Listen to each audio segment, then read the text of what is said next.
I think there's a nostalgia, even for young people. There's a nostalgia of what they think the rivalry was based on what they've seen on TV. You know, it's going back and watching the '88 game or watching Catholics First Convicts on TV and then listening to older people talk about the rivalry.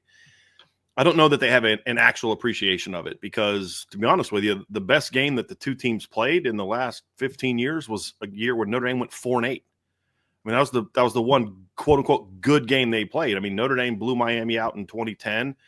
They blew them out again in 2012. They played a great game in 2016, and then Miami blew Notre Dame out in 2017. So, I mean, if you're under 40, how many times have you seen a good Notre Dame and a good Miami actually play each other where it was a good game? I mean, so I think it's more nostalgia than it is, hey, I've lived through Notre Dame USC. I've lived through Notre Dame Michigan. I think it's just a different animal. Yeah, I mean, I think that's fair. We had our opportunities, you know, and I still cannot believe Jamal Carter did not come up with that goddamn fumble in 2016. I like one of the banes of my existence, like a regret of my life, is having to hear the 4-8 Notre Dame team list Miami as one of the wins in that season. And like I said, I was there. I was at Notre Dame Stadium and yelling at the team and almost got kicked out by the octogenarians that y'all have as volunteers, as ushers and everything. Because I said, yo, pick up the fucking ball. And the guy goes, hey, what are you? Look, man, like I'm not even talking to anybody. But like, yeah, but having to deal with that. But yeah, I mean, it definitely is more nostalgic from a time gone by, you know, when the teams played a lot and, to your point, also had competitive games, because only one of the last four has really been competitive. And yeah, you know, so I'm hopeful that this will be a classic that I mean, look, 17 is a classic that I enjoy. I was sitting in the front row. Ed Reed, I've told the story on here many times, was giving a sideline interview with Maria Taylor when Trajan Bandy intercepted that ball, left her with her microphone, hopped over the little half wall, because this is before the remodel. You were there, and came and dapped up everybody in my row, for, you know, like as Bandy was returning that. So, you know, that was pretty cool. But, you know, from an X's and O's standpoint, first of all, it hurt my heart that a defense coordinated by Alfred James Golden, who couldn't figure out how to stop a paper bag at Miami, led y'all to the playoffs. So I want to start there, obviously, with that transition of him going to the, you know, to take a new job and leave. Structurally, functionally, like, you know, from your coordinator and like what to expect from the defense, because I think that's going to be a key. What are you all bringing into the game? Who are maybe a couple of players to look at? What do you expect from the defense for your Irish? To some degree, I think Notre Dame's defense is even more of a question mark than Miami's as far as what they're going to look like structurally. Because at least with Miami, you can kind of look at Corey Heatherman and say, hey, look, I can break down film last year from Minnesota and see what he did that worked. Whereas with Chris Ash, you're like, well, where are you going back to? 2020 Texas, where he, you know, implemented a defense without an offseason because of COVID? Are we going back to Rutgers? Are we going back to Ohio State? I mean, it's so different. And is he going to have a similar level of adapting to the modern game that we saw Al Golden go through? Where if you look at what Al Golden did at Temple and what he did, where he's a 3-down coach, and what he did at Miami and how he tried to develop that defense with his D coordinator, and then goes to the NFL and he, you know, coaches offense, coaches some defense, and then he comes back to Notre Dame and he's running a completely different type of defense than he did before. I mean, he's an outgrow disciple. This is back in the, you know, the 90s, 2000s, 3-4. I mean, I still remember some of those linebacker rooms they had back at UVA back in the day, you know, with Kai Parham and Ahmad Brooks. Mm-hmm. And it's just such a different defense. And I think the time in the NFL made him a better football coach as far as in the modern game. Right. Will Chris Ash have a similar impact? I hope so. But I mean, we honestly don't know. I don't have anything to point to. I can look at some things we saw this spring and really focusing on fundamentals and flying to the football and playing fast. And I think that's, if he's willing to do in the fall what he did in the spring, I think Notre Dame's going to still be one of the better defenses in college football, because the one thing he's got length, he's got speed, and he's got depth. And, you know, Notre Dame has recruited that position extremely well since Marcus Freeman arrived back in 2021 as the defensive coordinator. So it's going to be a very talented team. It's going to be a very deep team. It's going to be a very fast team and a long defense. But as far as like structurally, are they going to blitz as much as they did under Al Golden? Are they going to play as much man coverage as they did under Al Golden? Those are the question marks. But the one thing you're going to see is a defense that is really fast, really athletic. And that's what we saw last year. I mean, I remember having a conversation even with a Notre Dame fan. They're like, I don't know if they can handle the speed of Georgia. And I was like, that's the last thing I'm worried about with Georgia. I'm worried about whether or not they're going to kick Notre Dame's butt in the trenches. Right. One thing I'm not worried about is can they run with Georgia? And I think that's honestly, Corey, the biggest misunderstanding a lot of people have about Notre Dame now under Marcus Freeman is they still think this is back in the Notre Dame teams. They had big offensive linemen and big defensive linemen, and they're going to ground and pound you. But if they got into a track meet, you're going to be in trouble. I mean, there was a period where that was true of Notre Dame, and they weren't very good. I think when you look at Notre Dame back in the late 80s, I've said this, the reason they could hang with Miami back in the late 80s and in 1990 was where Miami was underrated back then by non-Miami fans was we all know they had athletes, but they were so good in the trenches, especially on defense, whereas Notre Dame could kind of neutralize that. But Miami was an incredibly athletic team, and people don't realize how athletic Notre Dame was from 88 to 90. And that's what made those games so good. And I think then Notre Dame became this slower, bigger program for over like a 20-year period. And now you look at them and you're looking at Leonard Moore and Christian Gray and Drake Bowen and Kingston Viliama-Asa and the guys that bring Jeremiah Love. I mean, when was the last time we went into a season where you could argue that Notre Dame had the best corner and best running back in college football? I mean, you could say maybe it's this, but they're in the conversation as the best player at their position. I mean, you'd have to go back to what, maybe 1992 with Jerome Bettis and Tom Carter, maybe. So I think that's the difference between this team and past teams. Got it. I mean, you bring up a lot of great stuff, especially on the defense. Moving on to the offense, I think that, and I mean, you can agree or not, but as I'm looking forward to this opener, I think the blueprint on offense for both teams is the same. I think it's, I think Miami and Notre Dame probably have the top two offensive lines in the country going head to head, going to lean on an elite running game. Ours more by committee, yours more from a singular player with excellence. But I mean, backups there, but like ours is definitely more strength in numbers than one superstar guy. And then a new quarterback to our programs leading the way. So, I mean, that's just kind of how I view it. What do you think? And especially, with, as Matt in the chat is saying, CJ Carr, grandson of Lloyd Carr, I mean, is he going to start? Is it going to be somebody else at quarterback? Like, I think the components are the same on both sides. We just know who our quarterback is going to be, who's going to be trying to, plug in and do enough in the passing game. And I think it's very underrated because he's thrown for almost 8,000 yards and 70 touchdowns in his career already, but whatever. But yeah, so what is your thought on the Notre Dame side of things? Probably not good to get into a Carson Beck conversation with me then, because I'm not a big Carson Beck fan. The only pushback I would give you is I think one of the misconceptions people have about Notre Dame's running back room is that it is Jeremiah Love and then a bunch of dudes. If you look back at Jadarian Price last year, he ran for over 700 yards and had 8 touchdowns and also ran for 6.2 yards a carry. Up until the playoff, he was around 7. So I do think you're talking about two guys that combined for 1,800 yards last year, over almost 1,900 yards last year. And I think it was 24 touchdowns. So there is a bit of a dynamic 1-2 punch there. Jeremiah is clearly the number one guy. There's no question. It's just I think that there's more of a 1-2. I'm also curious to see how the run game is going to be this year without Riley Leonard. How does that adapt when now you've got more of a drop back quarterback? And no matter who the quarterback is, whether it's CJ Carr or Kenny Minchie, my personal opinion is it's going to be CJ Carr. Okay. But all my sources in the program say, even people that think it's going to be Carr, some think it's going to be Minchie, but they all say it's going to be a battle. Whoever's going to start is going to have to win the job. I just think it's CJ Carr because I just think he's more talented than Kenny Minchie, although Kenny's very talented. And in 3 of the 4 viewings we've seen of them together in the last 2 years, they have like this thing called a jersey scrimmage, which is the week before the spring game that they allow us to be at. Okay. And then of course the spring games, CJ's outplayed Kenny in those instances, but either way, they're going to have a talented quarterback. And although they're both quality athletes, they're not in the same universe as Riley Leonard as runners.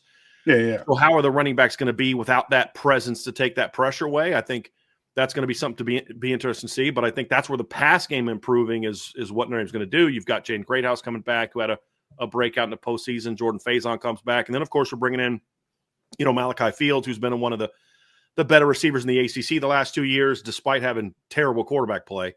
And then you're bringing in Will Paulding, who had a down year at Wisconsin last year, but he's a guy that actually played for Mike Brown, who's Notre Dame's current receivers coach. He recruited him to Cincinnati. He then went with Mike Brown from Cincinnati to Wisconsin and had over 70 catches and over 800 yards 2 years ago at Wisconsin playing for Mike Brown. So I think that's the thing that Notre Dame is banking on is they have to be able to take pressure off the run game. You can't just pound teams into submission. You can do it in the regular season, but when you play the Georgias and the Penn States and the Ohio States and the Texas and the Oregons and teams like that, you got to have balance. You got to be able to do both. And when you're playing an Ohio State team, for example, that can do both, you're gonna have trouble keeping up if teams are able to stop your run game. So I think that's been a lot of the focus this offseason is improving that. You've got two quarterbacks that are better throwers, but then they really had to upgrade the receiver room, and that's what they certainly did with the guys they have coming back, but then also the arrival of Malachi Fields and Will Paulding. Gotcha, yeah. And I mean, I wasn't trying to disparage the running back room, but like it's all good.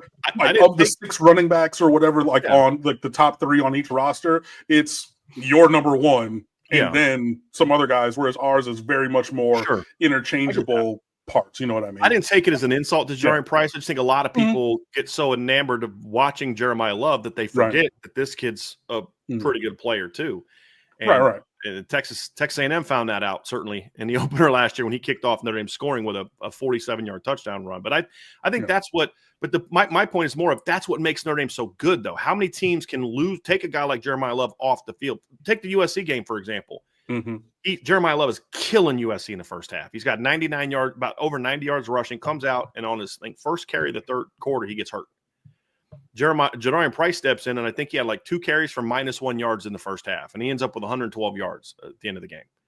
And there aren't a lot of teams that can do that against a quality opponent, and that's what makes Notre Dame so good. And then you go into the Penn State game, and who was the guy that made the big play in the third quarter? It was Aeneas Williams on a sluggo against the Penn State linebacker, and then next play runs outside zone, gets him down inside the 5-yard line. I think that's what makes this room so good is there is depth. It's just that not a lot of people recognize it because none of them are Jeremiah Love. To your point, I mean, he is that alpha dog, but I think that's what makes this room so good is that they have that kind of depth. Gotcha. How do you, in your perfect world, which would obviously be leading to a Notre Dame win, which I, as a native Michigander and Miami alum, no, thank you, not at all. I get it from both sides every week as well, Brian. Being an Ohio State guy, so I don't know how Cam and I get along so well. Whining about pass interference penalties, Mark. Is that what's going on when you guys talk? Is that what? I'm sorry, I couldn't help myself. Anyways, like I was saying, so far, I apologize. Like I was saying, I'm going to very much ignore that because we got fucking cheated. Anyways, how does this game go from a Notre Dame perspective that leads to a Notre Dame win? What are the parts and pieces of the game and how this transpires to lead for you guys, towards victory? I think it really comes down to how well this is a good comment right here. How well can Notre Dame's defensive line play against Miami's offensive line? Because I do agree with you. I mean, I haven't ranked my O-lines yet, so I don't know if I have Notre Dame and Miami 1 and 2, but they're on my list of schools that I'm going to be debating on who is my top 5. They're both there. A&M is also on there, who Notre Dame plays in game 2. But that's what we saw last year with their defensive line against Georgia. They ate Georgia up, and they played great against Penn State. The D-line struggled, and Penn State moved them around in the first half and pushed them around a little bit in the first half. They struggled against Ohio State, and you're running on Ohio State. They can't get pressure on Ohio State except when they blitz, and then that leaves you in man-on-man coverage against Jeremiah Smith. That didn't work out at the end of the game. So it's going to be can they win in the trenches? Can they slow Miami's run game down? And then can they get pressure on Carson Beck? You look at the numbers; they're all great, but the one thing you see when you study Carson Beck's film is when he gets pressured, he does not handle it well. And I don't mean pressure of a big game or big moment. You play at Georgia, you can handle that pressure. I just mean physical little pressure. I think his internal clock speeds up too much, and that's where he starts making mistakes, and that's what led to him turning the ball over a lot more last year, getting sacked more last year. He had some really bad drive-killing sacks last year on top of the sacks, so on top of the turnover. So I think it's going to be that. If Carson Beck sits in the pocket and he has time to throw and gets comfortable, he's going to put in work on you. That's just the reality of it. Whatever you think of him, he's a top 5 quarterback or top 15 quarterback. I've got 2 years of film that says if you give that kid time and you don't pressure him, he's going to carve you up. That's what I have. So defensively, it's just going to become that. And then, just limit the big plays. Don't let Miami's run game gash you with the big plays. Make Carson Beck beat you from the pocket. And then if you're going to do that, and it's not so much that it's a lack of faith in Carson Beck, it's a brand new receiving core. He missed the whole spring. We saw this with Notre Dame last year. So this is speaking from experience where it took Notre Dame's pass game a good month to get anything going because Riley Leonard missed the entire spring dealing with an injury. So there was bad timing. There were drops. You couldn't get on the same page. It's going to say, I'm going to make those receivers beat us. I'm going to make the O-line protect the quarterback well. I know Miami's O-line can run the football. We got to make sure they don't run the football on us. Looking at it from the Notre Dame coach's standpoint, put them in some uncomfortable situations and make Carson Beck beat us. And that's when your defensive line is going to have to get pressure on him. Because that all sounds great until the minute they drop back to throw and you can't get to the quarterback. And I'm saying, well, maybe we shouldn't have wished for that a little bit. But I think that's the key because, look, any good team that you play, and we could debate on how good Miami is or isn't going to be, but they're a good football team. If you got to be able to take something away and then make you beat them with something else. And if I'm Notre Dame in game 1, just like if I'm Miami in game 1, I'm going to say, I'm not going to let the backs in the O-line beat me. I'm going to make the quarterback and I'm going to make those receivers beat me. And whichever team is able to do that, I think is going to be able to have the most success at stopping the other team's offense. I largely agree with that.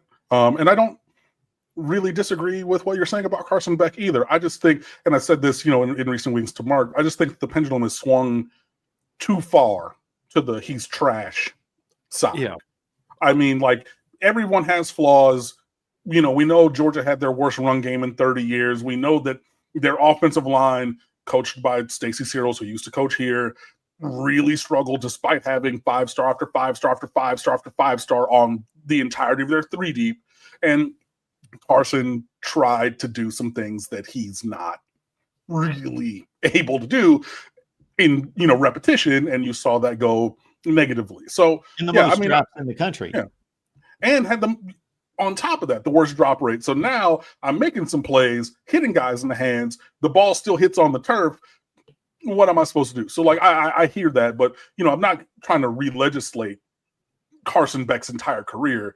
I've just heard people who've gone a little bit too far onto the I think they went too far in one direction, talking about best quarterback in the country, number 1 overall pick. I thought that was way too much hype. I agree also. I'm with you on that. I'm not a big Carson Beck fan, but I'm not one of those people like this guy's garbage. He's terrible. Yeah. I question his leadership. That's something I question. I question how he handles certain situations, but I'll also sit back and tell you, and I've said this on my show too, if you don't get to him, he's gonna put up numbers on you. What's your rough range, Brian, is he a top 15 quarterback? Oh, he's definitely top 15. Okay. I don't have him in my top 10. We did actually this breakdown, but the guy that does the show with me, Trevor Trowbridge, who's my co-host, had him in his top 5, I think. So I think that kind of shows where he is one of those polarizing quarterbacks. Yeah. And I think part of what some people is which game did you watch him play? Just very true. Me, I haven't, because I've studied him a lot. But if you've watched him play some games, if you didn't turn on the Bama game till it was 28-0, you're like, this guy's legit. But if you watched him, what he did to get to 28-0, you're like this, and you turn it off, you're gonna think he sucks. Right. And that is Carson Beck. It's like he's just that. He's kind of like a streaky, hitter, and that's why you got to get to him, because if you let him get comfortable, if you let him get rolling, you let him get in his feelings, and you let him start feeling good about himself and getting time and rhythm, he'll pick you apart. He's shown that in 2 years at at Georgia, but he also has showed it. Good defenses can give him problems. Even going back to the SEC title game 2 years ago against Alabama. No, agreed. I have him in the lower part of my top 10, probably between 8 and 10. Give or take, somewhere in there. Excited because I have him in that 11 to 15 range. Yeah, I was gonna say somewhere in that bottom part of the top 10 to 11-ish, somewhere there. But top 5, I think that's a little ambitious. If he plays to that level, I would be shocked and surprised and very, very pleased by that. Can I ask you this question? Yeah. What's up? Do you guys have, here's my thing, and I'm just looking at this from like a Notre Dame standpoint because of what we went through last year with Riley Leonard. Yeah. Because the Riley Leonard we saw in September was not the Riley Leonard we saw in November, December, and January. And a lot of it was because he missed the second half of the 2023 season with the injury. He misses all spring, misses all that time to get on the same page with his receivers. He's got some new receivers to work with. You know, you bring in some transfers, and Notre Dame landed 3 transfers last year, some young sophomores that are talented. And it took them a while.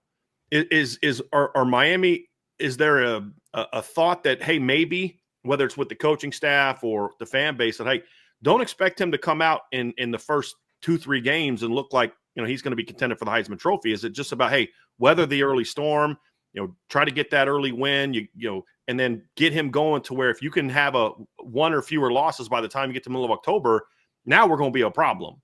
Is that, or is it just like you expect him to look like, you know, peak form, pre-injury Georgia form? I think that from everything that they're messaging, that the goal or view is that Carson Beck is going to be Carson Beck. Take it for what it will be. I think that's a little bit of state-sponsored propaganda, you know, and I think, you know, like he is full go in workouts, you know, seeing that, heard that, read that, you know, from all kinds of things. But, you know, to your point, we do have, you know, 3 freshman receivers. We have 3 transfer receivers. We have, you know, Miami lost their top 6 receivers, including running backs and, you know, and tight end from last year, you know, and a lot of them are getting paid to play football now. And then you have Isaiah Horton go to Alabama to be second string, but, you know, to play down there. You're getting paid to play football, just at another school. Hey, well, in a different way, but his valuation in his mind versus what our valuation of his skills, there was a mismatch, and he went somewhere that could more match what the number was in his head.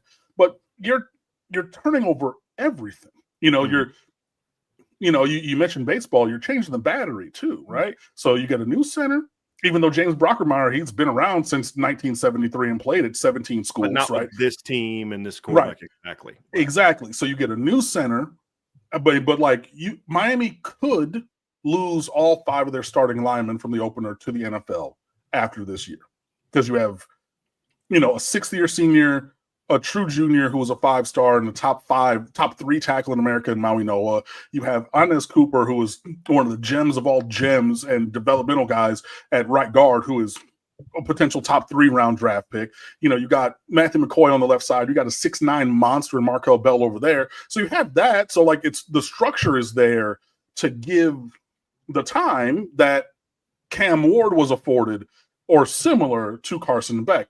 But I think something that people overlook when you talk about that is the fact that Cam Ward's singular athletic talents and abilities gave him extra time when things like if the defensive coordinator played the perfect card and said, we're going to do this here, and it's all blocked up and you got somebody running free, he took care of that run free guy. That's not a thing you're going to see from Carson Beck. That's what's going to be different about both of these teams. Yeah. Because Riley Leonard brought some of that he was a much different thrower than than Cam Ward, obviously. Mm-hmm. But where you're like, well, that didn't work. They just let, 3rd and 9, they just let a free rusher off the left tackle. Well, this drive's over. Next thing you know, he's running for 25 yards. I mean, right. And that's kind of why I've said, look, I listened to Cole Kubelic and Greg McElroy talk about how Notre Dame's got the best offensive line in college football. And I'm like, normally they don't give any love to Notre Dame. Now I'm like, let's pump the brakes a little bit and let's see if these guys can protect the quarterback, because they weren't good at that last year, you know? Yeah, but I really believe, like, Miami and Notre Dame, our offensive lines, I think, are the top 2. At minimum, 2 of the top 3. Sure. I really think the way that we have both recruited it, played, developed, coached, like, elite of the elite, because it's a focus of both of our programs. So, I still don't understand how Miami's O-line coach is that good. Like, the first time I saw him, I was like, that's not an O-line coach. That's a special teams coach, man. That cat did not play a minute offensive line in his life. He did, though. He played in high school. He played on the same line with Cristobal down at Miami Columbus Catholic school and everything. And, he's a pocket-sized 5'4", 5'5". And, I mean, he even to the small linemen, the 6'1" dudes, he's looking up at a skyscraper. But, he is He is real good, man. Yeah. So, yeah, I mean, I think, honestly, as long as, despite the state-sponsored media or propaganda of Carson Beck's going to be Carson Beck in game one, if he can be 80 to 85 to maybe 90% of what we have seen, and in a similar way to Cam Ward, they're not the same player, guys, everybody listening, but I'm saying if we can help change his brain to eliminate the drive killer and game killer turnovers, because remember, that was the huge thing against Cam Ward. He's out here gunslinging it, fumbled it 10 times, threw it away 12 times, 14, whatever, and those numbers were less than half in his 1 year at Miami. If we can get to Carson in a similar way and say, cool, get rid of the real stupid stuff that we've seen from you, then I think that puts Miami in a decent spot. Hopefully, we'll be able to find the run game. And then some of these receivers, and there's a lot of them with talent, somebody figures something out. I would say, our more athletic guys, like a JoJo Trader, like a Keelan Marion, who's All-American return guy from BYU who came down, maybe, those would be some of the guys I would say who could find space and really stretch Notre Dame's defense. But yeah, that's where I would be looking. And Richard says, yeah, loved Cam Ward, but hated the hero ball. That was part and parcel of Cam Ward last year, though, right? I mean, but we did need it. When you have the defense that Miami had last year, you needed that, right? And at times he's going to play in a way that gets you behind 3 touchdowns against Cal. But then you also know that he's going to then go, the hero balls are going to be what leads you to come back and beat Cal. Exactly. And you, like, this is what we've talked about this on our show, but remember Dabo Swinney used to crush the media for that, because they just sit there and whine about all the interceptions Deshaun Watson threw. He's like, guys, this is who he is.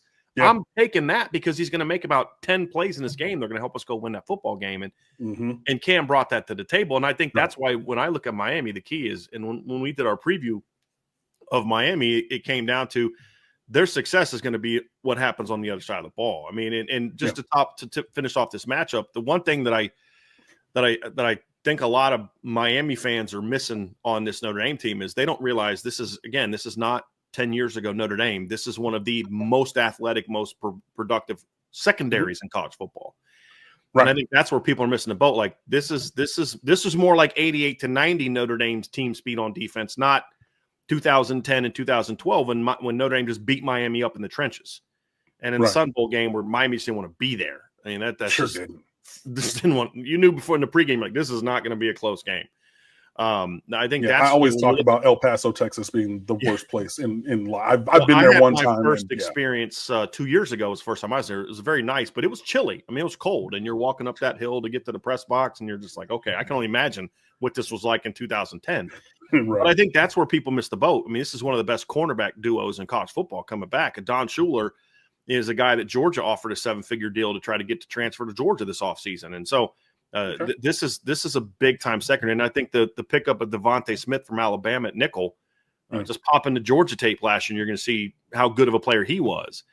So I think that's what a lot of people miss. And of course, you got one of the best DB coaches in the business in Mike Mickens, who's just pumping out big-time secondaries every year. And that's also, when you look at this matchup, what I think puts a lot of opening pressure on Miami. I've said this, just looking at it from Miami standpoint, take the Notre Dame part of it out of it. You've got to go 1-1 against Miami and Florida. I mean, against Florida and Notre Dame. You got to go 1-1, because if they can get through that stretch with 1-1 in those two games, now they're positioned where now Carson Beck's going into game 5 and 6 and 7, and the young receivers are going into games 5, 6, and 7. You're going into games 5, 6, and 7 in the new defense. That's going to be the key. They just can't drop both of them. If they can win both, obviously that's ideal, but you've got to go 1-1 in those two games. And if you can do that, then now all of a sudden Miami enters into the ACC play with a shot to make a run at the ACC title game. No, I absolutely agree that we have to, at minimum, split those, games. But, what we were talking about with the secondary, that also puts extra pressure on Carson Beck to perform within the structure of the offense and the running game, which I know Damian Martinez is in the NFL. He was a 1,000-yard rusher, second team all conference and everything. First 6 games last year, Mark Fletcher should have started. Like, he was, 95 yards a game, I want to say, or something, as the, the second back. Mhm. But then you have Jordan Lyle, who, has the program record for longest touchdown run. Then you get Marty Brown from North Dakota State, who burst on the scene as a redshirt freshman for them and won the Jerry Rice Award at the FCS level for best freshman. He comes in, is another bruiser, and then there's other guys there as well. And I mentioned all of them, and Gerard Pringle, a freshman, and Chris Wheatley Humphrey, a redshirt sophomore, because it's going to take 3 or 4 of those guys making a positive impact in the run game. Because, if we're just going to sit here and say this unproven group, and I don't know if I believe what George just said, but I think in the chat, he's a UF fan who's always in here, but he said, Mario said basically we don't have a number 1 receiver, but we don't have a number 1 receiver right now. We have a bunch of potential guys. So, really being able to not lean on, but be effective in the run game is going to be essential. Well, Ohio State's still mad that their backfield this year is not Miami's backfield this year. I mean, if you think about it, if recruiting would have gone the way that Tony Alford wanted it to, that's who's going to step into the starting lineup for Ohio State this year. Is the 1-2 is Fletcher and Lyles, because they were both Ohio State decommits, right? And so that is true. And there are others. Yeah, there's Justin Scott starting a defensive tackle, Marquise Lightfoot. List goes on and on. Yeah, so I think they're going to have to be able to establish the run game early, and I think take pressure off Carson Beck, because this is what kind of gets me sometime in this debate with certain people. Cam, is they'll say, well, Carson Beck is this great quarterback, and they're like, but the reason he struggled at Georgia is because this part of his team wasn't good, and that part of his team wasn't good, and I'm like, well, isn't that kind of true for Miami this year too? Like, they're going to need those other parts to play well. That's true for all quarterbacks. And you can say whatever you want about Cam Ward last year, but he had some dudes he was throwing to as well. I mean, and that's same with Notre Dame and Riley Leonard. I mean, it wasn't like Riley Leonard was just carrying the team and he didn't have Jeremiah Love, and Jaden Greathouse going off on him in the postseason. And that's the thing that with Cam Ward is you're going to have to not ask him to put the team on his shoulders. And if they can do that, then I think Miami will be okay. Yeah, and I mean that's same for Carson Beck. If it's just going to be, I think he's wearing number 11. So Ken Dorsey's number 11. But if you put it all on number 11's shoulders, like entirely, they're different players. Like, I know some of the shenanigans, especially like the Cal game, like crossbody blind throws. That's what got us down by 30. But also he's out there dotting us up and bringing us back. Right. We would never, but if we're in that kind of position with Carson Beck, I was very confident, okay, Cam Ward's going to come off the sideline. Let's go get one score, a stop, another score. But if there's a similar situation with Carson Beck, I will not at all be as confident in the path forward. So, managing the game, not letting it get away from us, not letting y'all double up around, depending on how the coin flip goes, around the half, score, go to the locker room, get the ball back, score again, type of a thing. And the 3-point game becomes a 17-point or 10-point game or something like that, or 13-point, whatever it would be. Can't really let that happen. But I mean, it's there.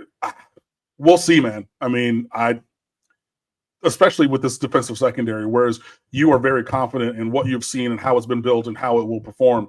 It is still the great unknown for Miami. I know that we went out and paid a lot of money in the transfer portal, and we got, a bunch of dudes who can hoop and, they can actually really, really play. But,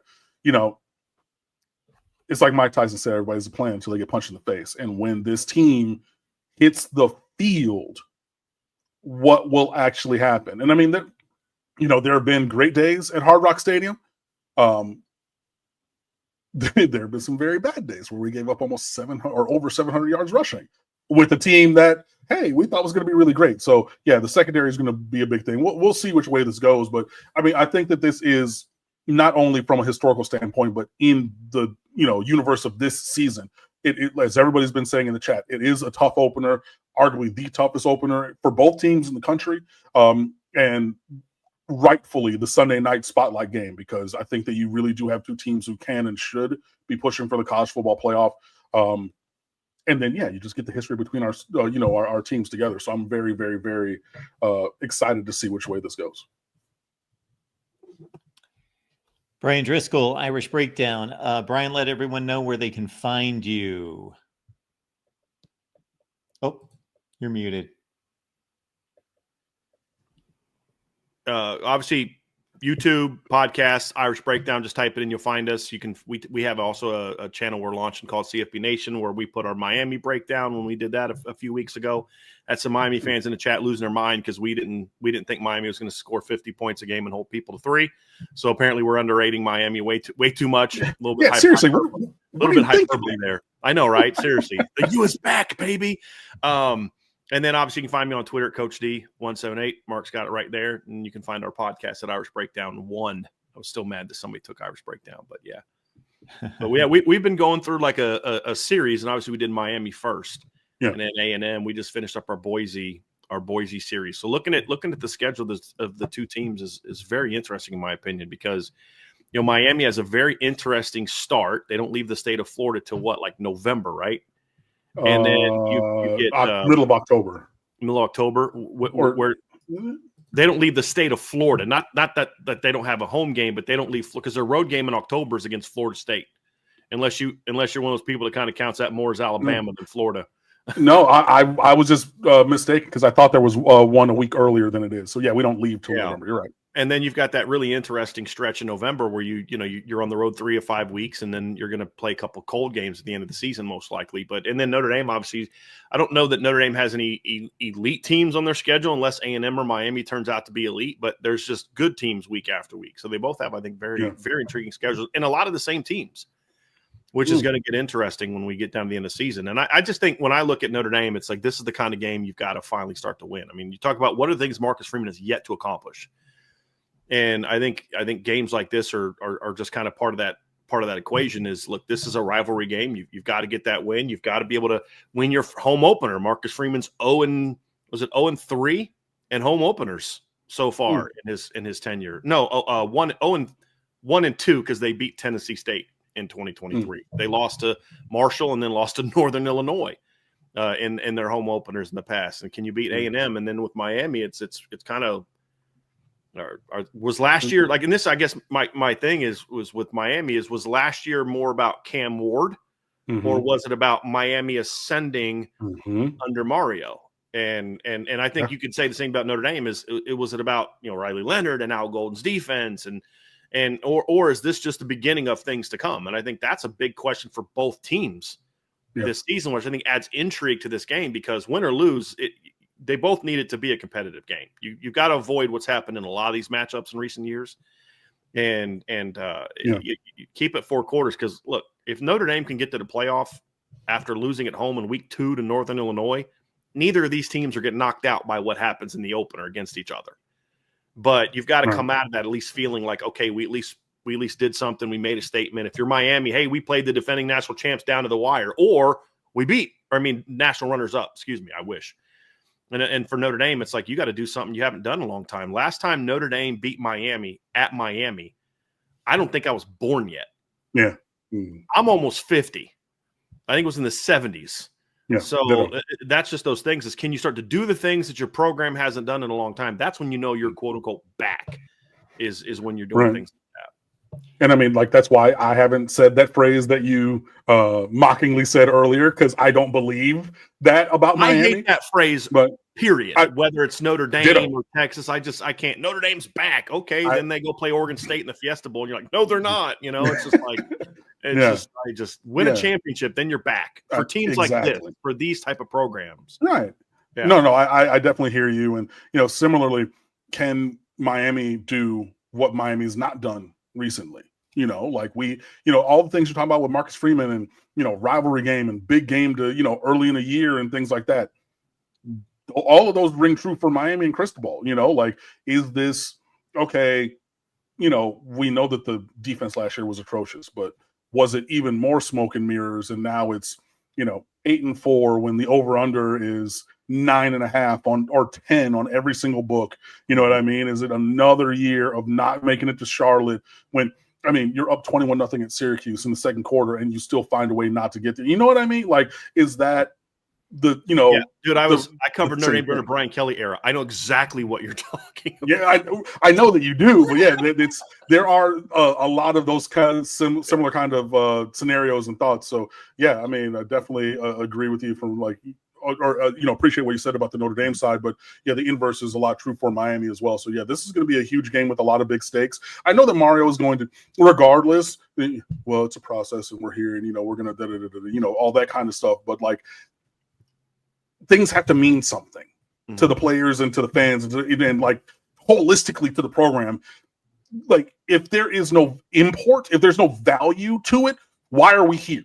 Like, this matters. And if you're pounding the podium, Mario, after beating a terrible Florida State team last year so that we beat both Florida and Florida State, right? And you're saying we run this state and if it matters, it matters. So I hope that some of that importance is imbued into this team, because there have been moments when I have felt in many recent years that, well, I mean, I ran my 12 to 10 comeback route, but okay, we lost, whatever. Like, I just didn't. I need them to care more. And I'm not trying to say it's going to be the same thing as 2017, but it was very, very apparent that Miami cared. And even if we lose, but it's close and you have that buy-in, that's what I would like to see. But also, I need the performance. Otherwise, we're just still here. I think that's the thing, Cam, that you nailed, is like we saw this with Notre Dame back in 2017, and the turning your season around moment for Notre Dame was not a win, it was a loss. And it was that Georgia game where they went toe-to-toe with Georgia in a game that, Notre Dame's coming off of 4-8 season and nobody, their preseason unranked, and Georgia's coming to town and these 3 stud running backs and this and that and the other thing and Roquan Smith and all that, and Notre Dame lost the game. And that at Notre Dame, that's all that matters. But for the players, it was. I remember Drew Tranquil was interviewed after the game, and he had like a hoodie over, and he just was looking down, and he just, you're like waiting on him to say something. He goes, "I feel really bad for the teams that we're about to play." Because like you said, that game meant something, and they had that twofold reaction of, number one, we're pissed that we didn't win this game, but then number two, we showed we can go toe to toe with a team like Georgia, and that carried him for a while up until he went to Hard Rock in November. But like, that's what fueled that turnaround for Notre Dame. And if you go look at what they did after that, they just ran over the next 2 months worth of opponents. And I mean, I think the next week they ran for over 500 yards against Boston College with Harold Landry, and just I was at Spartan Stadium, and that was a top 15 Michigan State team. Mark, you probably remember this game, and they're leaving in the third quarter. I mean, that team was just on a mission. So I do think sometimes when you go to toe with a name brand, and you say, we belong in this field. Now let's clean this up. Let's clean this up. Let's clean this up. For a team with leadership, that can be good enough. But what you can also have happen is when you play in a game like that and you get smacked, it can be that sort of that devastating thing for either opponent where you just don't have the confidence you can go do that. And and for Notre Dame, it's a real quick turnaround. I mean, your next game is against Texas A&M, so you better get over however you're feeling about that game. At least Miami has a chance to kind of win or lose, work some kinks out between then and the time that Florida comes to town. Because apparently they're going to beat you guys, according to George in the chat. I mean, yeah, Georgia. They almost beat Georgia last year with a third-string quarterback, apparently. Yeah. But, I mean, it just – I am very interested to see particularly how this opener goes because, to your point, in your example, like you lost a game in season and then it turns everything around. Boom. We've been looking at this since the Syracuse game. You know what I mean? Since Thanksgiving week.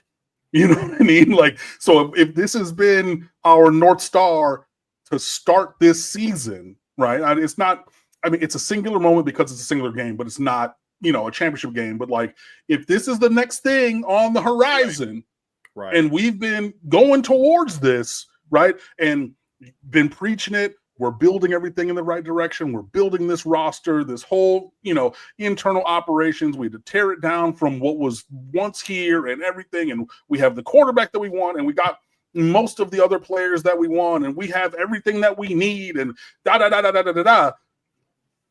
Buddy, like, if with all of that time, effort, and all of those resources, if you're not able to show and prove, like, then with what amount of time, effort, and resources will you be able to? Like, I get it that, we've been building, but it's a thing that I've said about Miami recruiting forever. There has to be proof of concept. Right. And well, why do you think Notre Dame's rolling on the recruiting trail right now? Is it Yes. is it just because they like Marcus Freeman, or is it because they like Marcus Freeman and Notre Dame just gave you a proof of concept last year that they can go 14-2 and beat Georgia and beat Penn State and go to the championship game, go on the road and beat Texas A&M? That's exactly right. And that's the thing where all these programs to be back, you have to start doing that on a regular basis, because when you were there before, that's what you did. I mean, when you think about, I've made this statement on the show, from 87 to, I think it was 87 to 91, Miami won 3 titles. The 2 years they didn't, what happened? What did those seasons have in common? They lost to Notre Dame. Like, and when you look at Lou Holtz's tenure and you look at his record against, I'm making the point that, like, when you're those, don't even get me started on that. Let's go watch that Eddie Brown touchdown in the corner of the end zone. So, like, but no, that's a valid point. I'm not going to dispute that. Right. Also, as well, in addition, Cleveland Gary didn't fumble, but I hear you. Right. So if you get that touchdown and Eddie Brown doesn't get that one, we're at the same score. But the point is that's when they were running things, and Notre Dame was. Why did Notre Dame not win the title in '89? They beat 7 top 15 teams that year, 7. But why didn't they win the title? Because they got beat by Miami.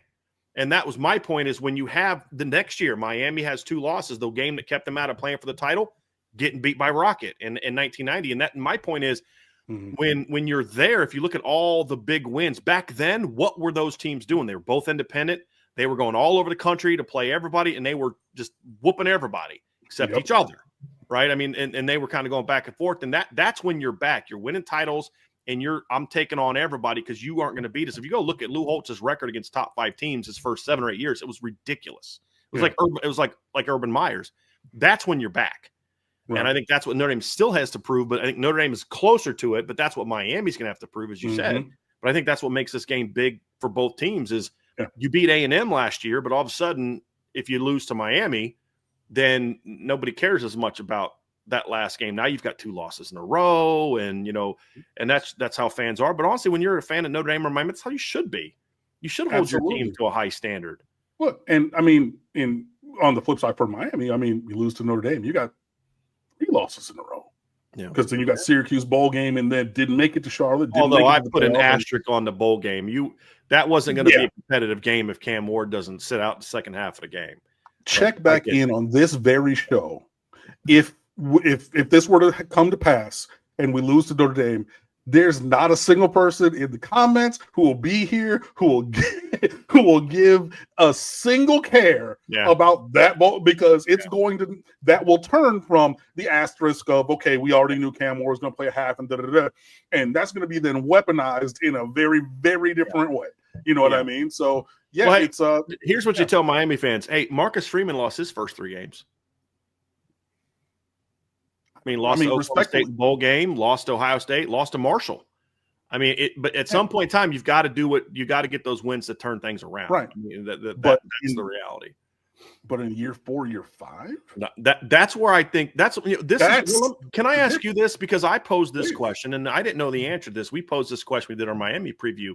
Yeah. What's the temperature with Mario right now? Like, because I look at it like this: you're in year 4 at the U in today's era of the transfer portal. I don't want to hear about slow rebuilds at big time programs. I don't want to hear it,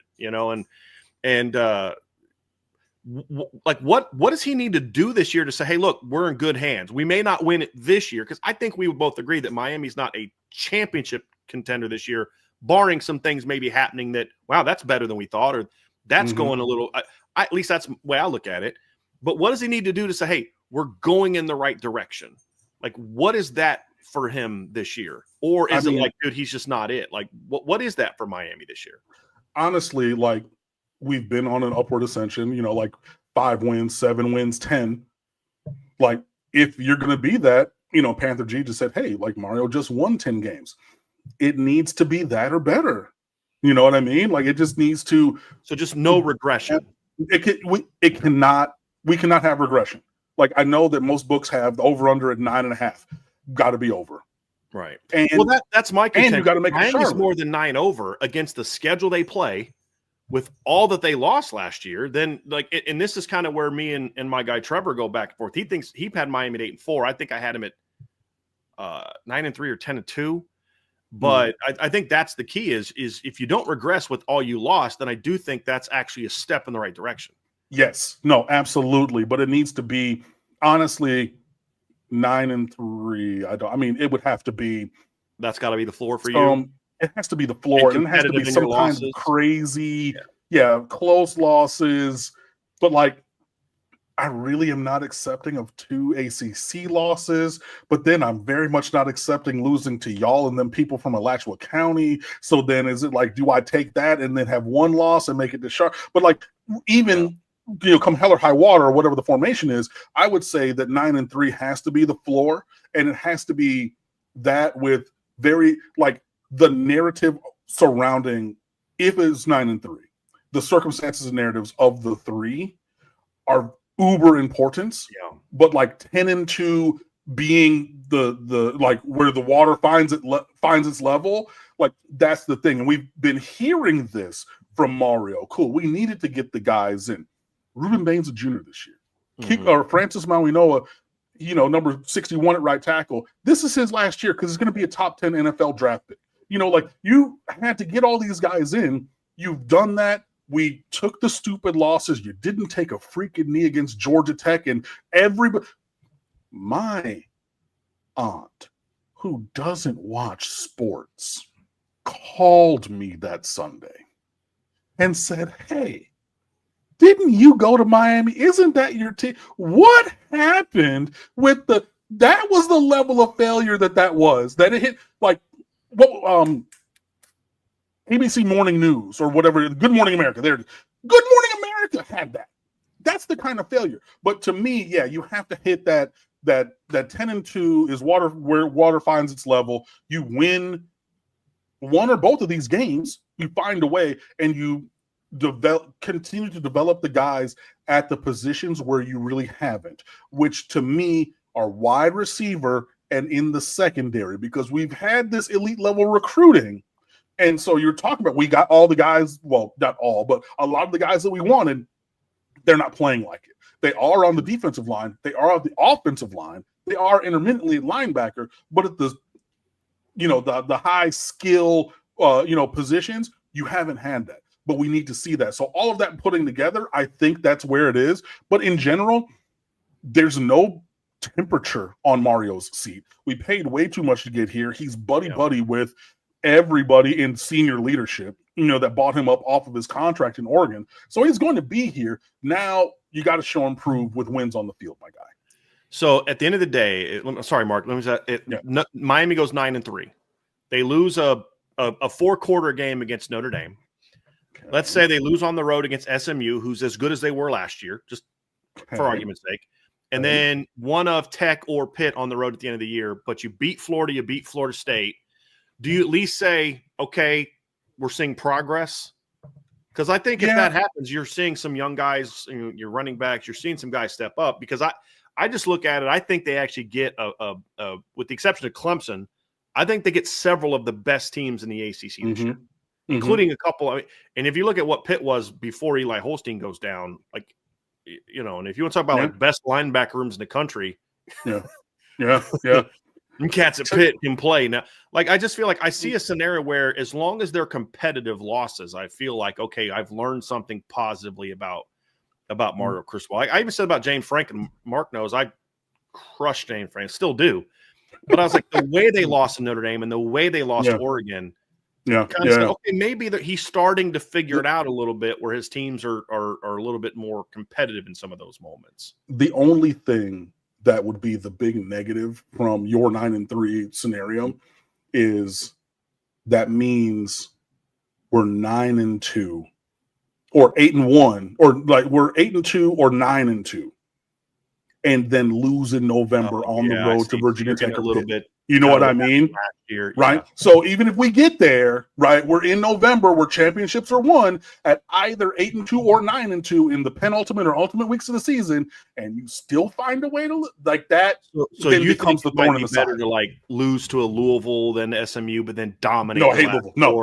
No, not Louisville. Well, I mean, what are your options? You've got Florida, Florida State, Louisville, Stanford. I don't know what your non-late season options are for in my scenario of being 9-3. none of the above at 10-2. Like that's, but like no, but seriously, that's why I'm pointing at 10-2 as being where things need to go. Because if you continue to lose late in the season, now there's other kinds of things that come into the scenario of, okay, are you able to sustain this greatness? Are you able to figure out how to, get your system to work across the entirety of the season? Like, I hear you and completely, like, that's fair. I think 10-2 with all you lost last year and a first-year defensive coordinator. Yeah, I think that's a say. Hey, look, Miami's they're at least selling where there's a new floor in Miami. Yes, 9-3 could Marcus also. Freeman did. There's a new floor at Notre Dame of 10 wins. Where if you can't go below that. I think that was always a problem. Miami's, you'd have one good year, and then the next year you go 5-7, and Notre Dame kind of went through some of that. Hey, you're in the title game, and the next year you lose to South Florida, right? Or it actually wasn't South Florida. It was Michigan, early in the season, and you lose to Pitt and teams like that. So I'm with you on that. So I think 10-2 with all you lost and a new coordinator, and just as an outsider would make me say, okay, I think Mario's settled in well there. Yeah, I think. And now it's about finding a quarterback of the future. That which I think they have. We think coming in, but we'll see. But but also just to wrap it up, because I know Mark is trying to flag us down for 20 minutes here, but a great conversation with you. Mark, come on, man. Mark, you don't bring me onto your show and think it's not going to go a long time. Hello, ditto. But I think that you could even if it were to be 9-3, I think that there are a lot of positives to be found there. I think that there's a lot of growth and development, and okay, maybe the floor needs to get to 9-3 before it fully gets to 10 wins or whatever. I just, obviously, with losing another game, there's even more negative. I mean, it's just another negative result, and especially if it were to come later in the year, there's other narratives and things about the program, its operations, and things like that would come into question. That's how 2017 was too. It's like, it's why Miami fans love talking about Notre Dame game, because they don't talk about anything that happened after that. I mean, and that's kind of what Brian Kelly went through some of that stuff. Like 2017, Notre Dame was rolling coming into that Miami game, and then they lose 2 out of 3. And now it's like, I don't even want to talk about the last 3 games. I don't know talking about. They didn't play any games after beating Wake Forest. What are you talking about? I get it. I get it. Yeah. There's a pretty conceivable scenario in which Miami loses 4 games, and the 4th is an ACC championship game because they lost 2 non-conference games to Florida and Notre Dame, but they go 7-1 in the ACC, but they've got to face a top 5 Clemson team, and Miami fans aren't going to love 9-4, but they just went to the ACC championship game. You're putting this Florida loss into the universe, and I don't like that, even as a hypothetical. I know what you're talking about, Mark. I'm a guy of like that would be perceived as a big step back. Losing at home to Florida after what you did to them at their place, I think, and then especially if you also lose Notre Dame like that, that's when I think things start to temperature and a little bit. And then you have, and we're one of 3 things that have it. We, after the Florida game, bye. So you got 2 weeks in 3 where there's nothing to do but hop on here Wednesday night at 7 and talk about the way that things are going wrong. Oof. Don't ask me to come on that show. Okay, I'm gonna pull that one back out of the universe, and I'm gonna interject what I originally was going to interject. That just flew out at the last second. What the hand gesture was for about 10 minutes is like a caller asked me a couple hours ago about Luke Fickell. What's he need? What would be your evaluation on Luke Fickell going forward this year? So I'll say it this way, because you guys kind of danced around it. For me, there's a lot of teams in college football from year to year that finish with an 8-4, 9-3 record, and they play a couple games that are significantly at a higher level of opponent than everything else. And I think Miami usually falls into that, where they've got about 3 games where they play really strong competition, and then there's a drop, and it's the Virginia Techs and the Georgia Techs and the Virginias and that they should take care of. So it's more about, yes, the first criteria is always, what's your record? Tell me your record. Don't tell me anything else. Let's start with a record. Absolutely. But for me, it's then let's evaluate how competitive is this. One of those 9-3 teams that's a bit of smoke and mirrors. They weren't really that good against the good teams, and they beat everybody they were supposed to, but there's still this wide gap between them and the elites. Or is it a 9-3 where, oh man, They took Clemson to the wire in the ACC championship game. They took Notre Dame, who then went to the semifinals of the playoffs, to the wire. And they're a really good 9-3 team. That's how I was looking at it, Mark, is like if you lose to Notre Dame in a close game, you lose to SMU in a close game, and you lose to anyone other than Florida State in a close game, that means you would still have, so let's say it is Pitt in my scenario, that means you still beat Florida, you still beat Florida State, you still beat Louisville, and you still beat the other of Virginia Tech and Pitt. Like with all you lost, I just feel like that would say like, okay, they're at least treading. That's what I say that new floor that you've got to set the new floor before you can reach your ceiling. And that's why I think that the 2013 season was so important for Notre Dame to finish the way they did, because it set a new floor to where they were on the verge of, I mean, you lost to Clemson and Louisville, and it's like, okay, where's this thing going to go from here? And then, of course, that changes. Yeah, and I mean, 9-3, I mean, I have been tough.